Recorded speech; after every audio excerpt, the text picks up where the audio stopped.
The Ansem Report podcast is brought to you by Audible. Go to audibletrial.com/Ansem Report to get your free 30-day trial and audiobook download.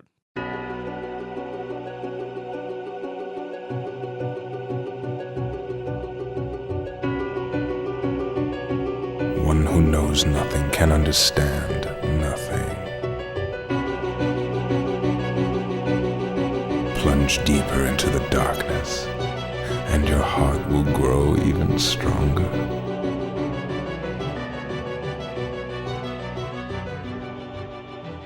Good tidings and welcome to the Ansem Report podcast. This is the Ansem Report number 11. Here with me today, as always, is my brother Jason. Hello. I'm Mike. The Masters Addison won't be joining us this week, but that's okay because we got a lot to talk about this week. So let's just get right into it. But before we do, actually, I lied. We're not going to get right into it. I just want to say thank you to all the people that have been rating us on iTunes. Yeah. Giving us good ratings. Thank you to everybody that's been subscribing to the channel and commenting on our podcast and telling us what a great podcast it is. We really appreciate that. Thank you. We're actually going to answer we're going to talk about the Sleeping Realms theory today. But before we get to that, we have two different comments on the YouTube version of our podcast that we need to address. The first one is from El Pear Pear. Ooh. El Pear Pear. I like that name. I like it too. I love this podcast. You guys are amazing. Wow, thank you. Aw. For a future video idea, I thought it might be fun for you guys to rank organization members, old and new. Well, El Pear Pear, we have a treat for you. This is something I've been thinking about for a while. Your idea is fantastic, and we are going to include it in this. We will be having, for our 13th podcast. The 13th episode. The 13th episode of the Ansem Report podcast. So this is the 11th. Next week's the 12th. This will be the 13th. We're going to have an organization-only episode where we just talk about the organization. And Organization 13. We will rank all the members. All members. Of the organization. Oh my old God. and new. There's going to be some heated debate on this. I already know. We're each going to have a list. Hopefully the Master of Masters gets in this. You can't tell me Syax isn't the best in the organization. We're each going to have a list, and we're gonna be going at each other's list and arguing. Does Shion count and Roxas count? Yeah. Yeah. Roxas was a member. Shion was a member. Ansem was a member. Oh my god. Riku Replica. So there's a lot of wild cards in there that are like, my gosh. Axel. I mean, Axel's got to be top 5, right? Yeah. He's got to be top 5. I mean, you got to memorize, you know? Top 5. Yeah, so that's what we're going to do for the 13th episode. We appreciate your comment. And we're going to have some more organization surprises for that episode because it is the 13th episode of our podcast. And we'd be 13. We'd be amiss to not do it like that. Next comment is from Chloe. And she says, love the podcast, guys. Thank you, Chloe. Thanks, Chloe. Just wanted to know your thoughts about the timeline of the Kingdom Hearts series. The Dark Seeker saga started all the way back in 2002. And now that we're coming into a story that's post-Xehanort, do you think it'll take the same amount of time to develop and conclude the next big bad guy? And we're actually going to answer this question right now. We're going to let's get to it. Okay. What do you think this next series of games is going to do for us, Jason? Also, I want to point out post-Xehanort sounds like a really awesome music type. Yeah. Yeah, we're kind of like, we're not really post-punk, we're more post-Xehanort. I don't know why, I just really like it. I think I want to start a band that is classified on iTunes as post-Xehanort. And Syax as Isa, he's post-Xehanort, right? Who else is? You could say Roxas, Shion, and Lee are post-Xehanort. We're all post-Xehanort now. Yeah, everyone is except now. Ericus. He's stuck with that guy forever. Yeah, He's pre-Xehanort or current Xehanort. How would? He's Xehanort. When you're using pre and post. He is Xehanort. Yeah, he's Xehanort. Anyway, so Darkseeker Saga started back in 2002. I would argue that the Darkseeker Saga actually started in 2006. Like, despite what Nomura would tell you, Kingdom Hearts 1, he had no idea that he was going to do any of this. Yeah. No. And even in the Ultimania stuff we read recently, like, he was kind of like, oh, I always thought that Ansem, he seemed like this scientist, but he also kind of seemed like a bad guy. So then I decided to make him a second character. And it's like, see, he didn't know what he was doing. Yeah. But for completion's sake, we'll say it started in 2002 with Kingdom Hearts 1. Do you think we're going to go from 2002 to 2019, 17 years. Do I think like the next saga is going to be 17 gonna take years? that long? I don't think so. I don't either. No. I'm thinking like 8. Oh, you think it's gonna be that long? Yeah. Dude, I think Kingdom Hearts 3 printed money, and they're gonna be on it. I'm thinking like not like a yearly release, but like every other year. So maybe more like 10 years. So you think for like 5 games? You think there's gonna be 5 games in 10 years? Yeah. That's what I'm hoping for. Nah, I don't think so, buddy. Yeah. That's crazy talk. I could see it. Yeah, and you're talking, especially if they're like, yo, Kingdom Hearts 3 popped off. Well, you're talking in an era where there's no handheld system to throw these smaller games on. So we're gonna get all cell phone games. Yeah, I'm hoping for all cell phone games. What I see, if there really is 5 games in 10 years, I just dropped my phone. 2 of those games are going to be like real titles, and the other 3 are going to be cell phone games, or they're going to come out for the what's the Google thing called? I don't know. Do you not think there could be like a decent game on the Switch? The Switch isn't a handheld. Like, the Switch is a handheld because you can take it anywhere with you, right. But the Switch is not a handheld for game development purposes. Okay, I get what you mean. You could do a smaller game on it, but people would go, why? Yeah. For development purposes, it's not a handheld. I see what you mean, yeah. Maybe they're just streaming games on the new Google. Did you see that today?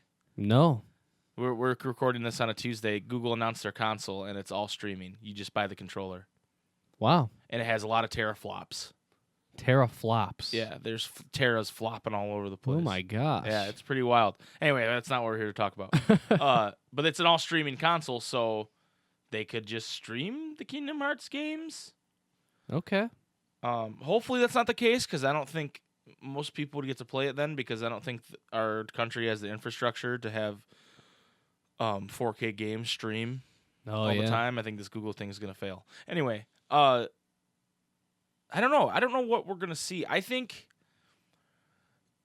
okay, the way I see Kingdom Hearts is a lot of how I see the different sagas of Dragon Ball Z. Mm-hmm. And I think we just got done with Frieza. Okay. Right? We're going to get something that's more a Garlic Jr. style thing going here. Do you think so? Yeah, I really do. It's going to be a much more contained saga. And then we're going to jump into something a little bigger, the Android Cell business. Okay. That's what I think. I think that makes sense. You think the Master of Masters storyline is going to be wrapped up in the next saga, or no? No, I think the Master of Masters... Okay, and don't get me wrong. The Master of Masters will be involved in the next thing, but not super hard. And then he'll. You don't think it'll be he's Cell, but he's gonna pop in and say hello and do do weird things. Do a heart symbol with his hands, because only he would do that. He's the only person wacky enough to do something like that. Yeah, I. It's a hard question to answer, because it's we don't know what's coming, and if we had 2 sagas from Kingdom Hearts at this point, then it might be a little easier, because they're like, oh, they got a formula, but I think a lot of what they did was out of necessity, and you know what I mean? I don't know. It's just, they just kind of were we got to release games because Kingdom Hearts 3 ain't coming anytime soon, so let's make all these handhelds, but there ain't gonna be no handhelds. So how long do you think until the next game? Till Kingdom Hearts 4? The next game or Kingdom Hearts 4? Both. The next game will come out in 2020. You think so? Late 2020. Okay. And it will be... Or they'll do the 13th month of 2020. Yeah, 2021. And it will be something to do with what Sora got himself into in Shibuya. Okay. Do you think it will be resolved then? I don't think it will answer any questions that we had at the end of Kingdom Hearts 3 other than what happened to Sora. Okay. Do you get what I mean? I could see that. And then Kingdom Hearts 4. Kingdom Hearts 4, once they finish, which, I mean, 2023? Maybe, I don't know. It depends on when the Final Fantasy VII remake gets done. Because Nomura has a big hand in that. And he does so much. He's pretty much everywhere in that company. He's their main, no offense to anybody else at Square, but he's like their main like successful game designer guy right now. You know? Yeah. It's like Konami. They had God, why can't I think of his name? The guy that made Metal Gear, Kojima. They had Kojima, and then they had shit, I can't think of his name. The Castlevania guy. I don't remember how to say his name. I don't know. But anyway, they had them, and they're both gone now. And then Konami just like literally does not make video games. You know what I mean? Mm-hmm. Like Square Enix is like one Nomura walking away from not being able to make video games. They'd still publish their American ones like Tomb Raider and Just Cause and all that, but like, yeah, it seems like he has to be involved in every project, and that's kind of crazy to me because I don't feel like, I mean, Miyamoto is like involved in every project, but more like overarching. You know, he just like kind of produces. He's just like, oh yeah, I don't like that, or I like that, or and then just comes and then he leaves. Yeah. Where I feel like Nomura is like he is like the he draws them. He draws the characters. I mean, he drew the cover art for Kingdom Hearts 3. Right. You know what I mean? You couldn't have got someone else to do that, but no, he wanted to. You know what I mean? So Right. It's not even about like he's just that guy that works himself to death. You know, like I'm really bad with names today. The Smash Bros guy, Sakurai. Did you see that about Sakurai that he had an IV? He got sick during Smash Bros development and hooked himself up to an IV for fluids, so he wouldn't have to stop working. I swear to God, this is a real thing. That's crazy. Isn't that nuts? Yeah. He said, I'm sick, but I want to keep working because this is important to me. And so he hooked himself up to an IV like a maniac. I respect it. I do too, but say I'm behind on YouTube stuff and I get sick. I'm not hooking myself up to an IV. I love doing this. Right, but it's more like your whole like career's dependent on it. You know what I mean? If I was in their shoes, I think I would do the same thing. I don't think so. I think I would. I don't think you would. I think I would. If it was like my life's work and like but here's my the thing. career, It's not dependent on it though. He could have taken a week off and been fine. Do you get what I'm saying? Like I don't think anybody from Nintendo was cracking a whip on the man. He chose to do this. I don't know. I feel like if it's like it just depends on how much I want to get that stuff out. I guess. I don't know. We're on a weird tangent because we're talking about soccer right now. But Right. I just think my point was Nomura, he's so involved at Square Enix with so many different projects. Unless he lets somebody else handle Kingdom Hearts or he lets somebody else handle that other stuff, which I don't see either of those things happening. Right. We're going to be waiting a while for Kingdom Hearts 4. Okay. I think they want to get some kind of spin-off out sooner than later. So I think, like I said, 2020, I think that's possible. But late 2020. I don't think it won't be a January release. I was thinking 2021 for the first one.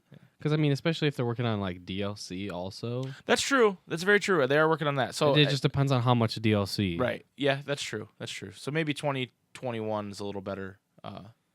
Maybe I was being optimistic. I don't know. I feel like it won't be... It's not going to take as long because it's like... They're not going to make a whole new engine and everything for like this one game and then make a whole nother engine for the next one. That's true. You know, it's going to be Well, the I don't same. know. We're pretty close to the next gen of consoles. They might. I feel like they're going to release at least one more and then just re-release it on the next one if they do that. Maybe. I don't know, man. It's tough to say. I don't think they'll make a whole nother engine. I mean, I'd be down for another Kingdom Hearts game that like it's like the Majora's Mask to Ocarina of Time. You know what I mean? Where it's like kind of the same, like a lot of the same assets, but right, they just yeah. make a new story. No, with it. that's why I was thinking is more Right. something along those lines. Yeah. That I think that has the power to come out 2020, 2021, but something else like that, I don't know. Yeah. If they're redoing the like engine and everything, I think it's going to be 2021 at the earliest. Yeah. It won't be that soon if they make a new engine. Yeah. It'll be 2023, Probably. 2024, whenever the world ends. It'll be something like Something that. like that. Anyway, thank you to Chloe for the question. We love questions. And thank you for listening to the podcast and saying that we're a good podcast because we like that too. Thank you. Thank you. You are the best. Anyway, I did forget to mention, if you want to ask us a question, you can do that by commenting on the YouTube video of this podcast.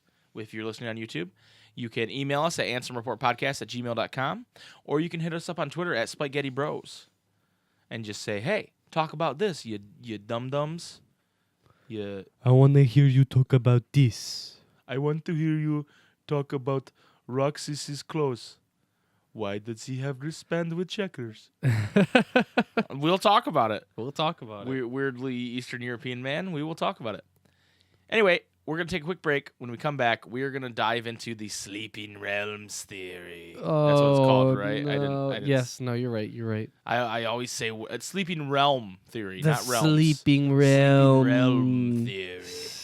Theory. Sleeping Realm theory. If you want to follow along, we're kind of going to read through it and also talk about it. If you want to follow along, the link is in the description of this podcast, whether you're watching on YouTube or if you're listening.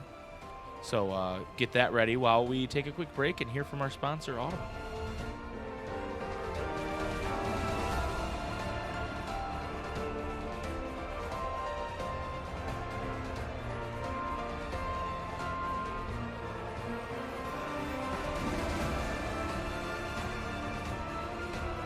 Hey, Jason, I have a question for you. What? Do you like books? Kinda. What do you mean, kinda? I can't read. Oh, no. Well, guess what? I have a solution for you. Oh, picture books? No, that's stupid. Oh. Why would you want that? I like. You know how long I a book can't- would have to be? If you want to read a novel with picture books, you know how long an artist would have to work on that book? A long time? Yes, we don't have time for that. But what we do have Oh. time for is beautiful voice actors Ooh, okay. reading your favorite books. And you know where you can get that? Where? Audible.com. If you go to audibletrial.com/Ansem Report and you're a listener of the Ansem Report podcast, you get a free 30-day trial and a free audiobook download. Wow. Isn't that amazing? This serves my very specific problem It where I does. like books, but I can't read. Well, you kind of like books. I personally have been listening to a book that teaches me how to enunciate my words better Oh, because okay. I'm really bad at saying three when I mean free. Oh. Yeah, I know. Anyway, go to audibletrial.com/Ansem Report podcast. Get your free 30-day trial Wow. That and book's free working already. audiobook download. See, it's already working on me. It supports the show, and we appreciate it. And thank you to Audible for sponsoring us.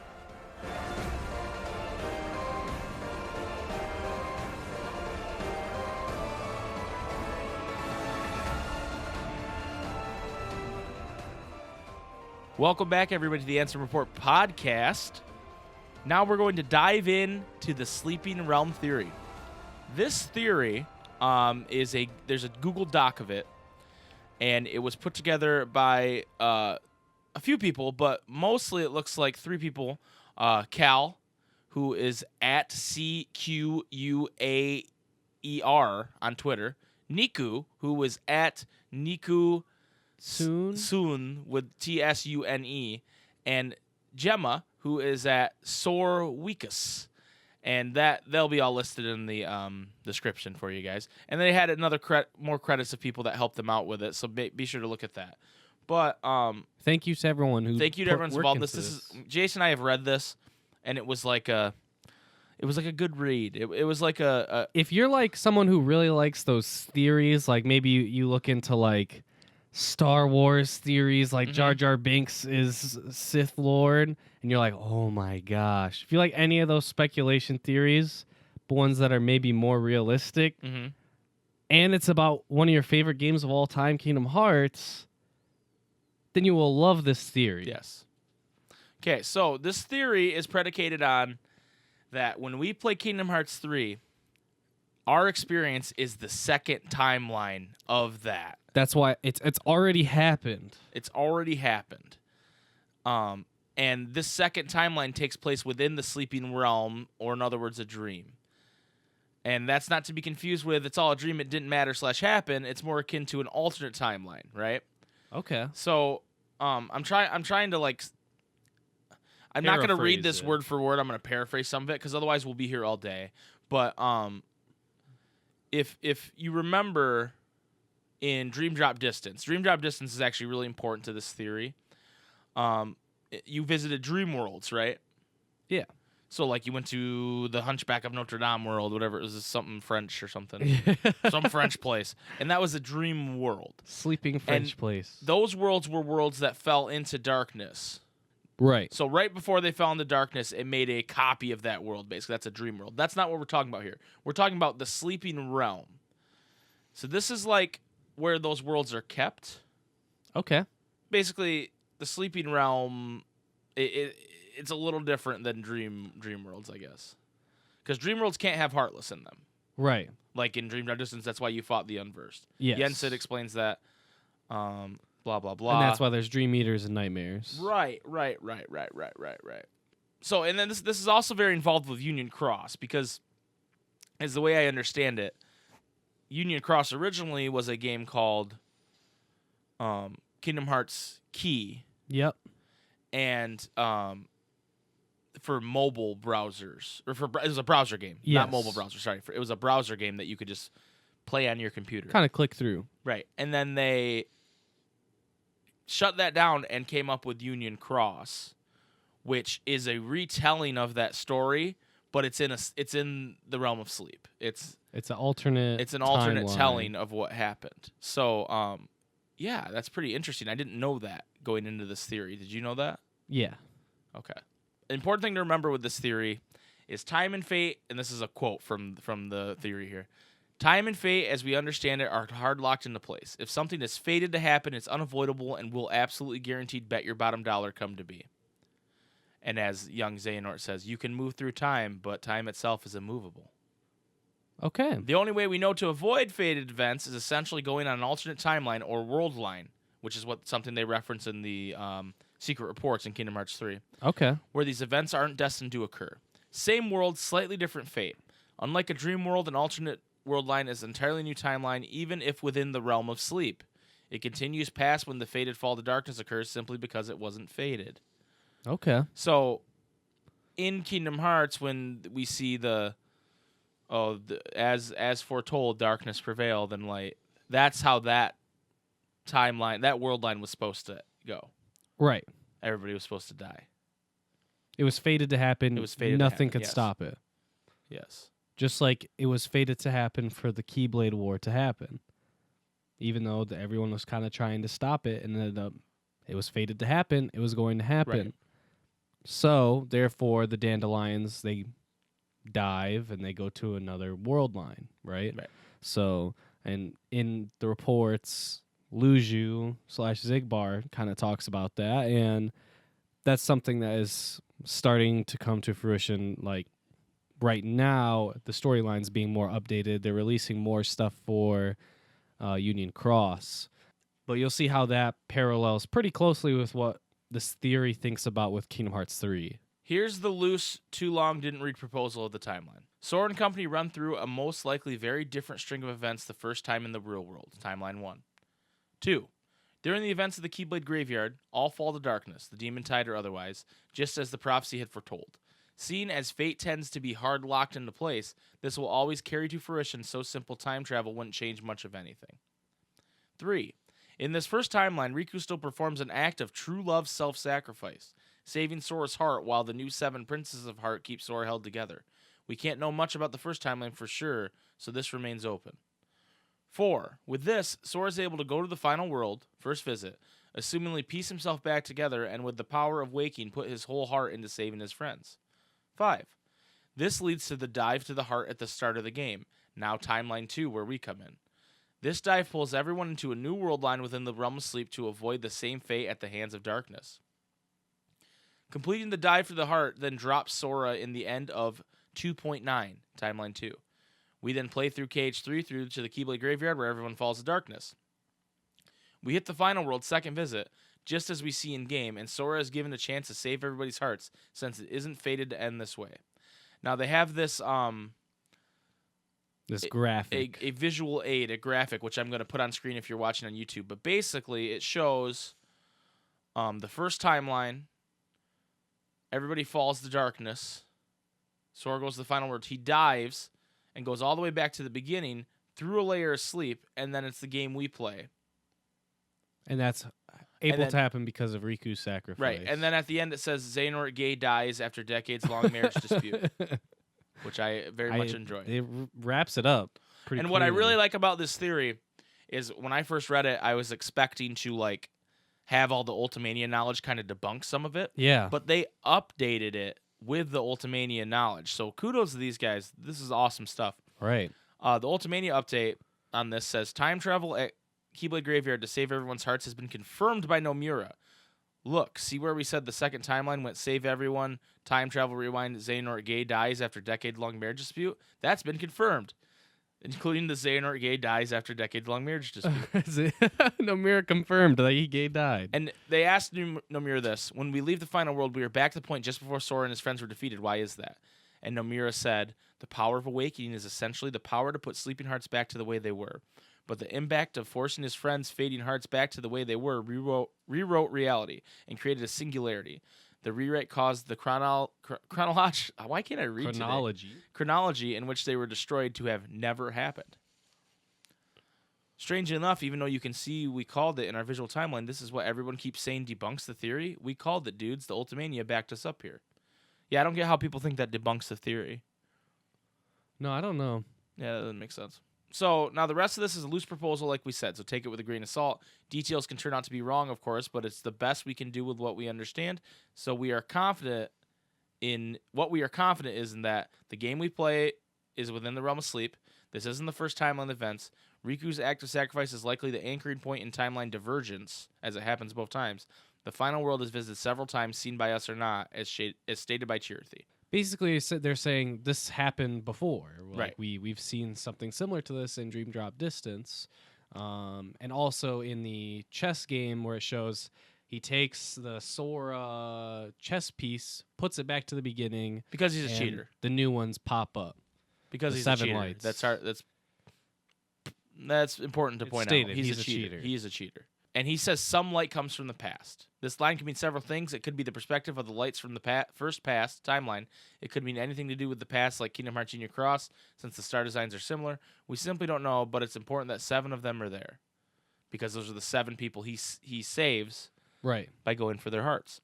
So the dive to the heart at the beginning of the game is actually the start of the second timeline that we play. Not that we play, but the second timeline. It's the timeline that we play. It's the second. Right. In the previous games, we're led into the dive to the heart tutorial with some kind of preamble, visual, or narrative. This time, for the first time, we've been dropped into it without anything signifying how or why. It's also always ended with whoever was doing the dive waking up afterwards. So what's otherwise a strange break in form, in fact, Sora's starting point for the game we actually play. And then what's interesting, and I didn't think about this, but at the beginning of the game, when you first see, you look like Kingdom Hearts 1 Sora. Right. And it says there are 7 hearts to save. You're like, I was like, oh, okay. the 7 Princesses of Heart, right? That's what I thought when I first played through the game. Yeah. But we didn't even... They're just telling us like endgame stuff just right away. Right, exactly. And I didn't think anything of it because I was just so excited to play Kingdom Hearts 3.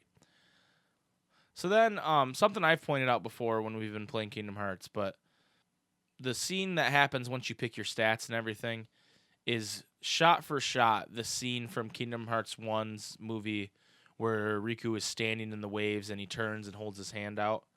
Iconic scene. The iconic scene. Except in this scene, Riku is replaced by just a light. A bright light. The ocean water has always been a symbol for darkness within the Kingdom Hearts universe, to the point that being in literal darkness is shown to be like water or drowning, and this time Riku is replaced with light.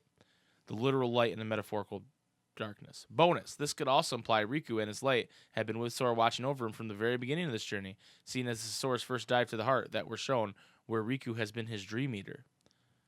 This is a good time to remember what Chirthi said just before sending Sora off. He said, look for the light in the darkness. Yes. Sora fights against the waves before being forcefully pulled away in recurring example of what the heart, literally as he's in his own heart, wants versus fate, outside forces pulling you away. The waves pull him away, and as he tries to follow Riku's light, he ends up in the final world. So then there's another Ultimania update that they put in here. They're saying it's confirmed important thing. The final world, a place very important to the story, appeared in the game, but what kind of world is it? And Nomura said, is a place where those just a step from death arrive connect to the Station Awakening. Up until now, the Station Awakening was always a dark place where the floor was made of stained glass, where the condition of the inside of one's heart could be shown.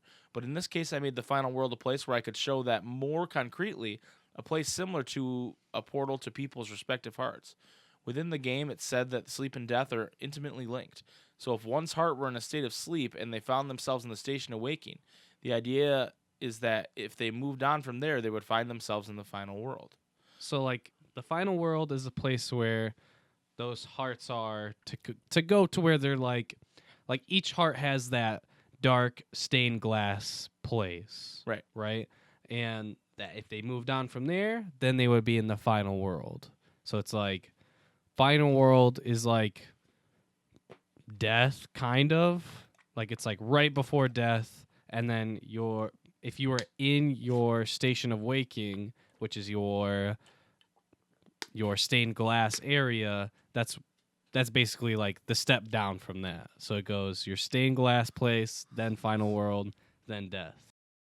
They note here, which is important for later, that you save 7 hearts after that. Not after that, but like jumping ahead in the game. When you're fighting the Lich. When you're fighting the Lich. You save 7 hearts, and not one of them is Kyrie. So now we're moving on to Kingdom Hearts 2.9. Big joke aside, this is when the game explicitly tells you that KH3 hasn't actually started yet. Before we even get to the actual KH3 title screen, we have an entire world first and Riku's first scene in the Realm of Darkness. It's important to keep in mind that these two things are happening at the same time. So what do we see of Sora and Riku? The two of them in a state of transition. Their old clothes, old hair, right before where the trajectory of their journey changes. It's a solid and helpful dividing point pre- and post-drop. But it also serves as a means to set up an important point, the power of love and the strength that comes with it. So I want to say something right now that I think applies to this theory that they don't talk about. But when I was on the Suplex the Sticks podcast, shout out to those guys, they're awesome. They talked about how Olympus in general, the character models there, everything seemed, the graphics seemed just not as good as the rest of the game. And reading this theory, I almost feel like that was on purpose. That makes sense. Because our thought was, oh, that's the world they made first, and then they moved on, and whatever. But I don't know why they wouldn't update the graphics. You know what I mean? It just doesn't make sense. Well, there's certain points where it seems like really polished, like in the cutscenes and stuff like that. The area where it's like raining and you're fighting the Rock Titan.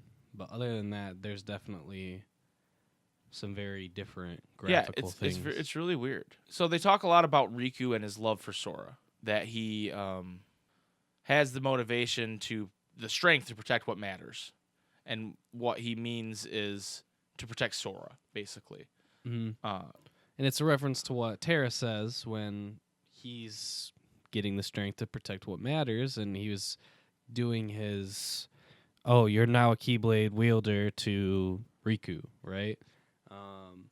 And it's really cool they point out that there's like a progression with Riku in that from the start he's like, oh, to protect what matters, and then in the English version there's a little bit of a translation I have it pulled up right here change, and that Mickey says to him, basically the line is translated to, it's that you've grasped the strength to protect your important, cherished person, isn't it?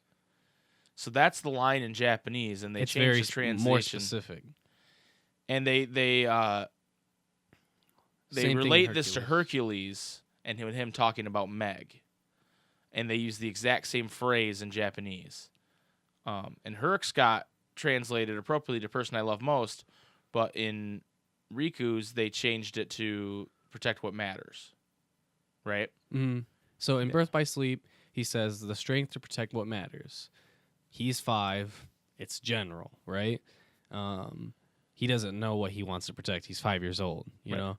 In Dream Drop Distance, when waking Sora from slumber while answering questions about what's important to him, and all the canon answers about being about Sora, unsurprisingly, the phrase is appropriately upgraded from stuff that matters to stuff that's precious. So it goes to stuff that matters, stuff that's precious, to the person that's most precious, like to him. Right. So he's figuring out, okay, this is stuff I care about. No, this is stuff I really, really care about. And then, okay, more specifically, who he cares about. Mm-hmm. And then that's important because he realizes that, and then later in the game, he sacrifices himself to protect Sora. In Dream Drop Distance and Kingdom Hearts 3, he's doing stuff to protect Sora. Right. And this turns out to matter later. We're not just talking about this for no reason, I promise. So then we're going to move on to the drop. So if both Sora and Riku segments are happening concurrently, when and where do they drop into sleep? Luckily, Riku's is incredibly easy to spot. After all, his hair didn't change because the Heartless were hungry. Like any and every example of starting up in a dream sleeping world, you start by waking up. And for Riku specifically, that is not the only sign of being in the realm of sleep. His hair changes to be way more similar to what it was in Dream Drop Distance. It basically looks like a HD kind of upgraded version of it. Of his hair. And his hair changes tremendously. And the same change happens in Dream Drop Distance. And they were like, oh, well, he's younger Riku now. And it's like, no, he's not. His hair just changed. You know, it's a weird thing in Dream Drop Distance. Anyway, that's his Dream Eater hairstyle. Okay. And some people will be like, oh, it doesn't matter. It's just a game. Well, like, that's why they don't notice, right? It's just an upgrade because as time goes on, their hair is going to change and people won't. Well, and the point realize they it, make to right? combat that, too, is that Yeah. later Axel distinctly comments on Kyrie's change in hairstyle, which shows characters in the world typically notice details like this.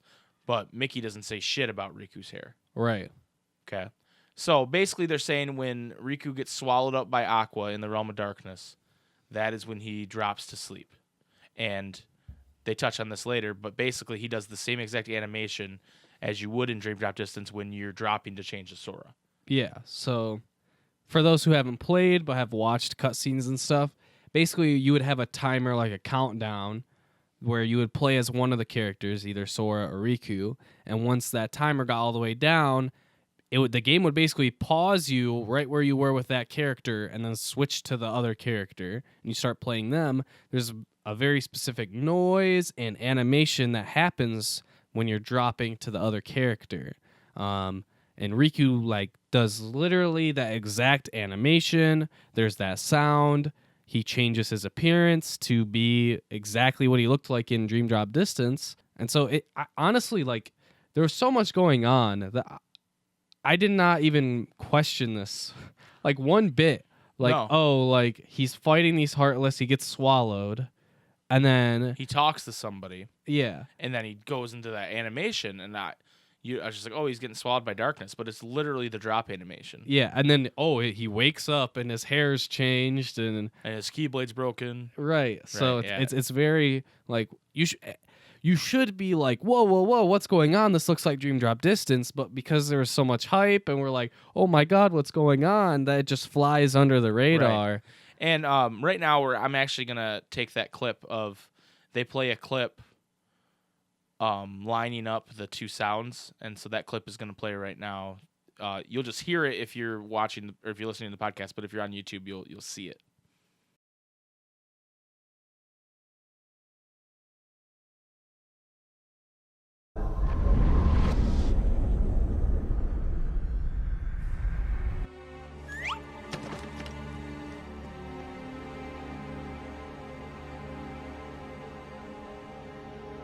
May your heart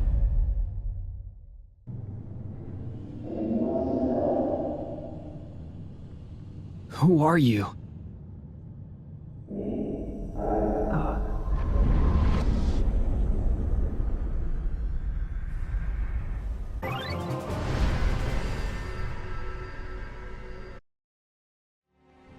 Who are you? may your heart Isn't that crazy? That clip? It's It's the nutty. same. It's nutty. Anyway, Sora, when Sora drops. So you don't actually see Sora drop specifically, but we do see an overlap point. It tends to go forgotten since it's so early in the game and happens very suddenly, but it's the last possible second we see of Olympus as a world, right when Zigbar goes to say an important phrase. So it plays the same loud noise that happens to Riku when he drops. And he says, may your heart, and then it drops. And I thought that was just for, like, dramatic effect.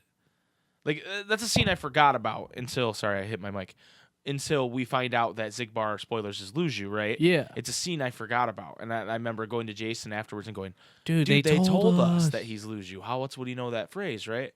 But they were also doing something different here because I was like, why? I'm even then I was like, why is there this dramatic hard noise that when he says it, you know? Yeah. It just Um, boom. Yeah. There's a timeline here that they have. They show Sora and Riku both in their worlds, and I'll have this up on the screen on YouTube, but and when their drop point is, and then when they end up, in the sleeping realm, Yeah. the realm of sleep. They talk about the logo thing here, okay? Mm-hmm. And they don't really have a point to this, so I'm not going to go too in depth. But if you watch, if you have this open, I know I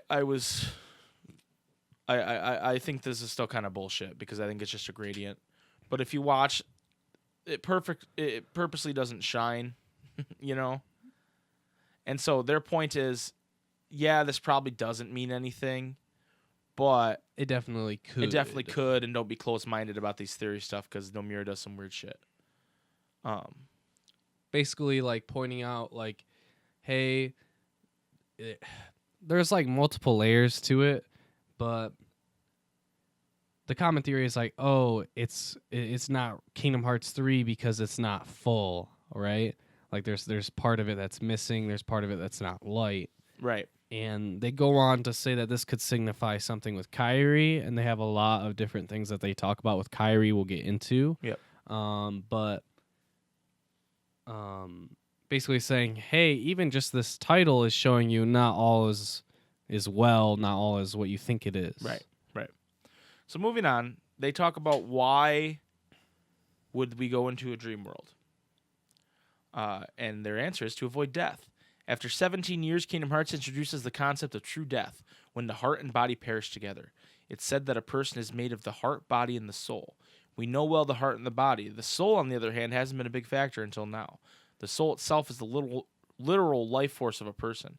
It's the heart being cast out of the body that makes heartless, and the soul in the empty body that forms nobodies. Dream worlds are introduced in DDD, and one of the first things they're introduced to is a safe haven, a refuge for lost souls. Joshua, Jason's favorite character, says as much.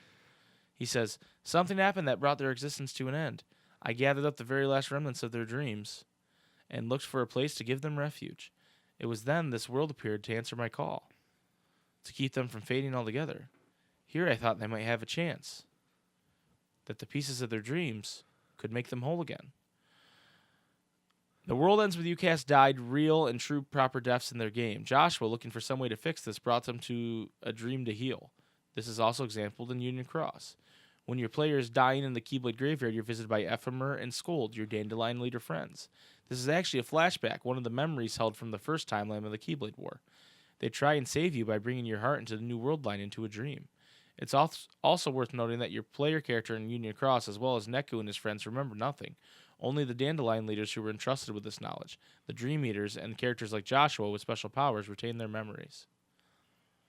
So now we're moving on. That's an important distinction that they're talking about, where soul is something that matters, and in order to save your soul, sometimes you have to go into a dream in the Kingdom Hearts world.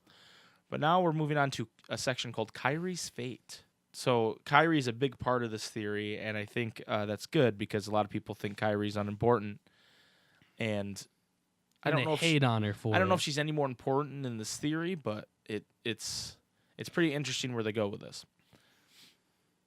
Kyrie, for all she sadly doesn't get to do, is one of the bigger mysteries in all this. With a suspicious death, a missing heart, and potent symbolism at her disposal, it's safe to say she plays a bigger role than we're being presented. Is there any one reason for why a dream? It would be this. The intro is predictive. Predicative. Predicative. Let's intro with the intro. Throughout Kingdom Hearts, the cinematic intros have usually served as an interesting and artistic retelling of the events so far, usually as a means to generally refresh the story, while also showcasing important emotional scenes. The exception being KH1, where it's mostly predictive and serves as a kind of prophetic dream, scene as we didn't have any passage on. The Kingdom Hearts 3 intro sucks as a recap. At best, it's a watered-down version of the Dream Drop intro, with a sprinkling of chess and a spicy little dash of Xehanort. Spicy. Seen as it skips over pivotal games like Chain of Memories, Stopping Dead Before Recoded, and most importantly, Dream Drop Distance, the direct lead to KH3, this intro sucks as a recap. It's because it's not supposed to be. Like Kingdom Hearts 1, this intro is predictive. It serves a narrative purpose, functioning under the premise of it being Xehanort's game. It's what he's planned, schemed, and interfered in over the years. We're seeing his setup. We never see any counterplay. We never see any of the pieces moved aside from his own. Just what he wants and where he wants it. The key piece he's trying to get to is Sora. The key piece he uses to get it is Kyrie. Oh man. Kyrie, aware of it or not, is instrumental in making things happen. The long and short of it is, the intro shows us events to come. Xehanort's control over events and Kyrie's inescapable fate. So what's Xehanort's plan, Jason? What is it? Xehanort's plan, what is it? Is to get to Sora. Right. And to get Kingdom Hearts. Right. So, the one thing I thought was really interesting, and I have a GIF of it here, which I'm not going to have, but basically, there's the part of the intro where it's like going by all the chess pieces, Like spinning, and then it stops and centers on Kyrie's chess piece, the it's a Papu fruit. star, and then it turns into the Papu fruit. Well, And the star she's- represents the Papu fruit. Yeah, and she's hand feeding it. Yeah. In the cave symbol. Yeah. So they reference Ansem Report 11, and I'm just going to read the excerpt from it. I've chosen a girl. I don't know if she holds the princess's powers, but I will find out. She may lead me to the key bearer. I shall set her free and observe. Okay. Dun dun Dun, dun. dun, dun. That's from KH1. That's from KH1, guys. Basically, So, in- he had Kyrie and set her free To try and find Sora. because he was like, "This Princess of Heart is gonna find a Keyblade." But that's also back when we thought there was one Keyblade wielder. Yeah. And I think Nomura thought there was one Keyblade wielder. Yeah. Anyway, in Dream Drop Distance, young Xehanort is explaining how they call him young Master Xehanort throughout this document, and I don't like that. Yeah. Just call him young Xehanort. He's not Master yet. He's explaining how they pulled this off, and we get a very missable hint. How did he know I would be here today? Simple. Young Xehanort says nothing but simple before there's a loud noise and the door swings open to the heart of the world. And Kyrie, all we get an answer is Sora yelling Kyrie's name before she phases through him and falls deeper into the nightmare. Kyrie is an unfortunate piece caught in a cruel game. Within this game, the few major things Kyrie's involved in the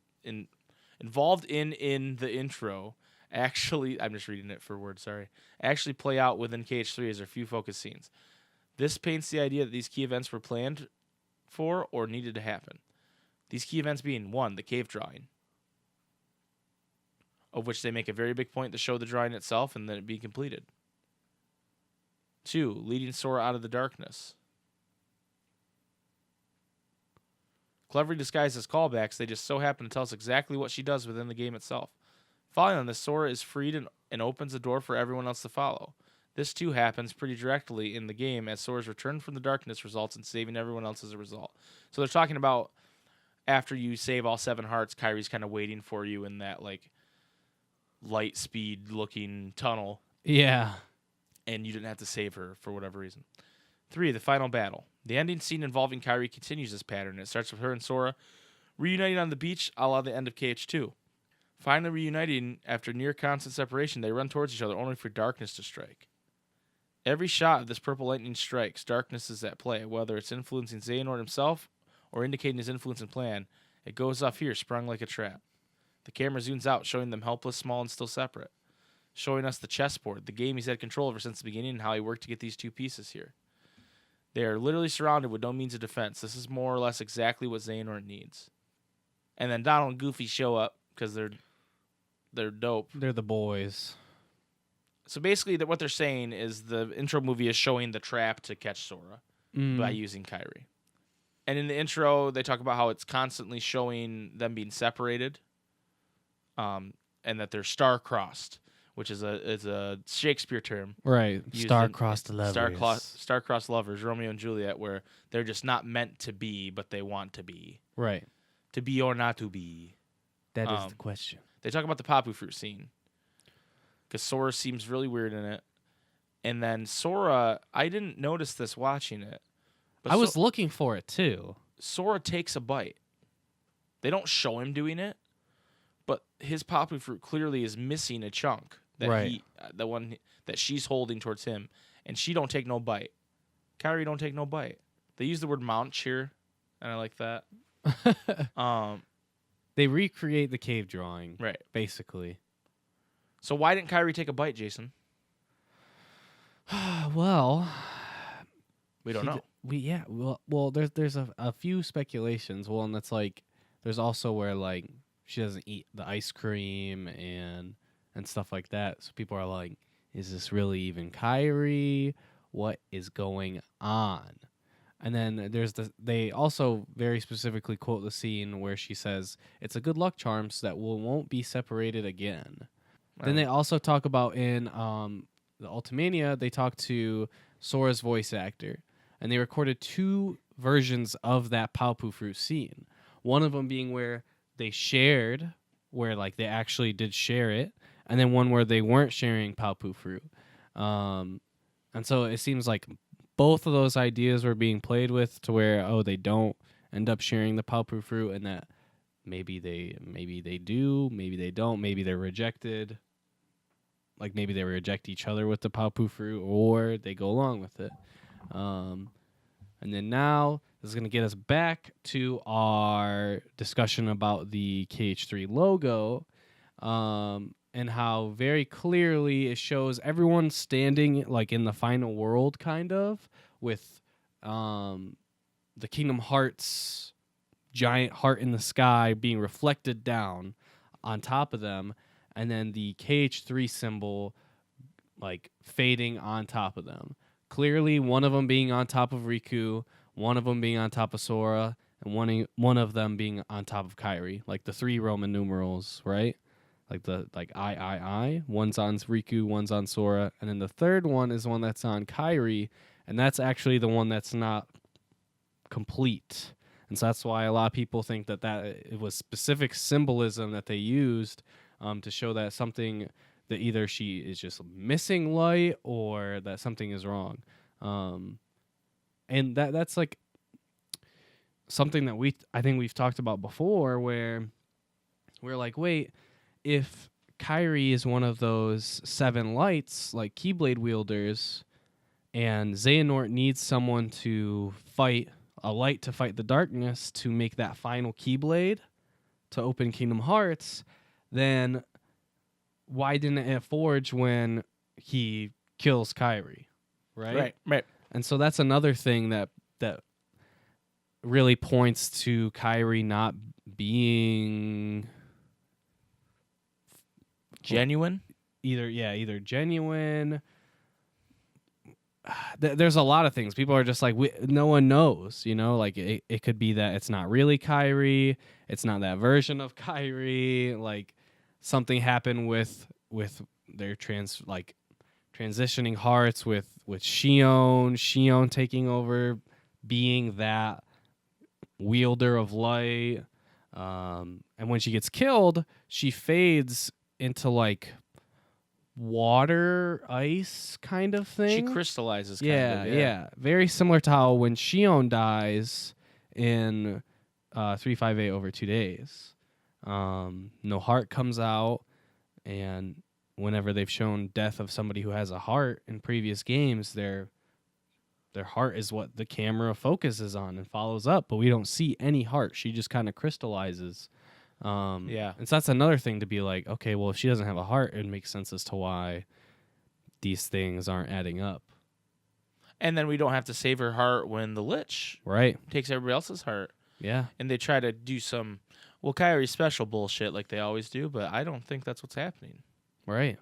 And another point that they make, so you could say, okay, Ansem sees that this girl's special in Kingdom Hearts 1, releases her, but he's already probably done experiments and stuff on her, right? Mm-hmm. And that's why she's in Hollow Bastion at the beginning.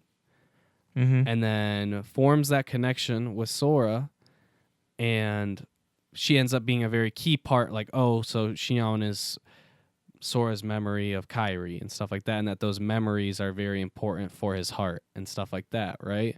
And are part of what makes him strong. And then in the toy box world, there's something that they go over where even if they're toys and they don't have hearts, how do they have these connections, right, that are strong enough to bring them to life and all this stuff?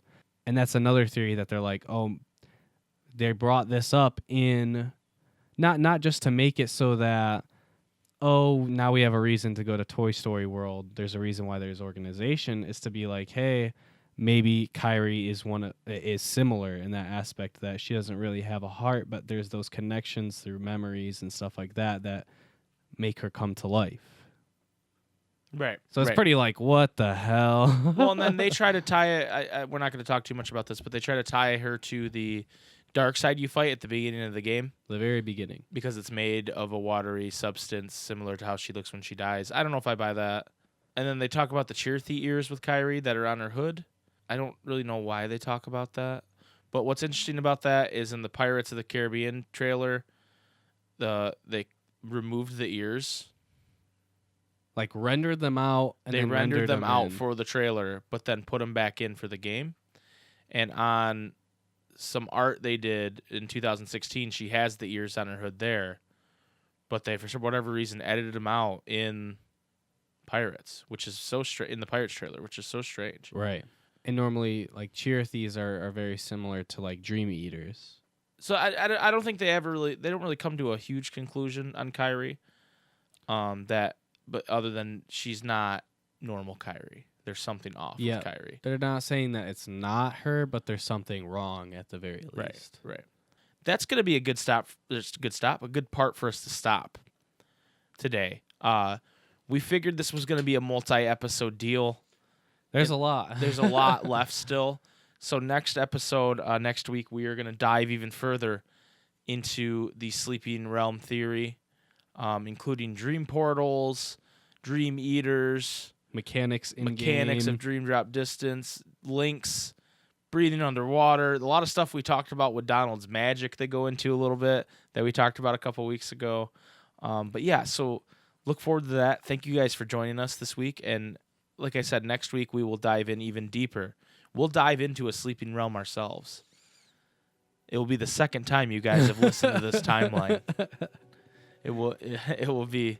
Yeah, so all I had to do was kill myself for Mike for you guys to hear this next right. We next had podcast episode. We had to stab our heart with a keyblade, Fuse it, and then dive down.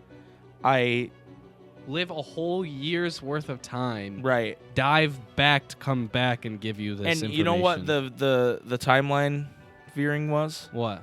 Was in I confront HMK in the timeline, and I take him down with my Keyblade.